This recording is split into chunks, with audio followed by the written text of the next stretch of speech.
तो अपने आप को प्राइड करता है कि भाई वसुदेव कुटुंबकम, हम यहाँ पर सब लोगों को, पूरे विश्व को अपना अपना ये हिंदुस्तान सबका घर है।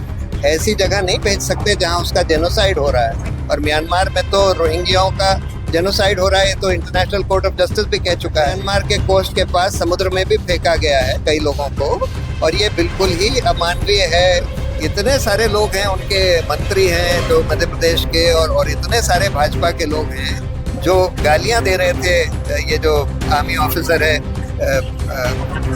सोफिया कुरैशी को। सरकार और उनकी पुलिस एजेंसियां चाहती क्या है? कुछ भी ऐसा नहीं बोला जिसको किसी भी तरह से कोई ऑफेंस कहा जा सकता है, फिर भी उनको अरेस्ट कर लिया गया।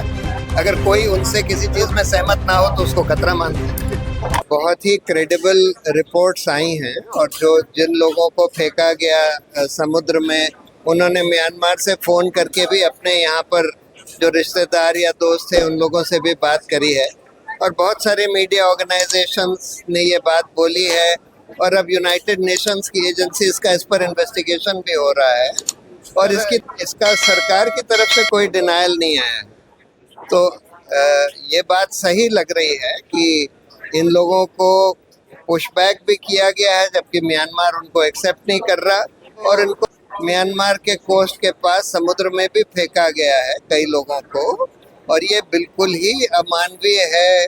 राइट टू लाइफ जो कि हर एक सिटीजन या नॉन सिटीजन सबके लिए अवेलेबल है हमारे कॉन्स्टिट्यूशन में, उसके खिलाफ है। जो हमारा कन्वेंशन अगेंस्ट जेनोसाइड है उसके खिलाफ है कि आप कोई भी किसी को भी ऐसी जगह नहीं भेज सकते जहां उसका जेनोसाइड हो रहा है। और म्यांमार में तो रोहिंग्याओं का जेनोसाइड हो रहा है, तो इंटरनेशनल कोर्ट ऑफ जस्टिस भी कह चुका है। तो हर तरह से ये हमारे संविधान के खिलाफ है, इंटरनेशनल लॉ के खिलाफ है, बिल्कुल अमानवीय है। लेकिन दुर्भाग्य की बात है कि हमारी सरकार ये सब कर रही है। तो भारत सरकार इस मामले पर कह रहा है कि जो पूरा मामला है ये मनगढ़ंत तरीके से कहानी गढ़ी गई। देखिए, ये कहना बिल्कुल गलत है हमारी राय में, जबकि इतना सारा एविडेंस अवेलेबल है। इतने सारे लोगों ने, यहाँ के लोगों ने उन लोगों से बात करी है, इंटरनेशनल मीडिया ने बात करी है, यूनाइटेड नेशंस ने उसका संज्ञान लिया है। फिर भी अगर कोई कह रहा है कि मनगढ़ंत है तो ये बिल्कुल गलत है। देखिए, हिंदुस्तान तो अपने आप को प्राइड करता है कि भाई वसुदेव कुटुंबकम, हम यहाँ पर सब लोगों को, पूरे विश्व को अपना अपना ये हिंदुस्तान सबका घर है। दूसरी बात, हिंदुस्तान दुनिया की सबसे बड़ी डेमोक्रेसी है।